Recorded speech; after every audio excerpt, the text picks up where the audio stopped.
श्री स्वामी समर्थ.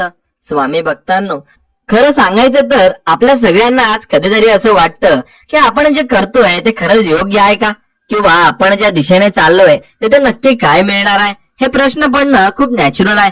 कारण आपण माणसं आहोत आणि माणसाचं मन कधीच एका जागी शांत बसू शकत नाही.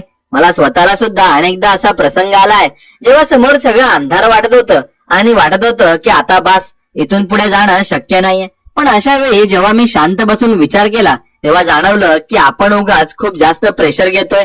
आयुष्यात सगळं काही आपल्या मनाप्रमाणे होईलच असं नसतं, आणि ते तसं न होण्यातच कदाचित काहीतरी चांगलं दडलेलं असतं.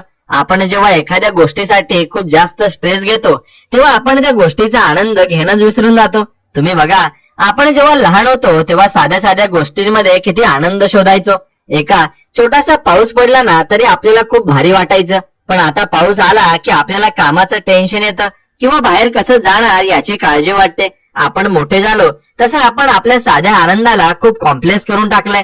खरं तर आयुष्य खूप सिंपल आहे, आपणच त्याला आपल्या विचारांनी गुंतागुंतीचं करून ठेवलंय. स्वामी समर्थ महाराज नेहमी एक गोष्ट खूप सहजपणे सांगून गेले की भिवू नकोस, मी तुझ्या पाठीशी आहे. याचा अर्थ असा नाही की ते जादू करणार आहेत, तर याचा अर्थ असा आहे की तुमच्या आयुष्यात जो काही संघर्ष आहे त्या संघर्षात तुम्ही एकटे नाही आहात.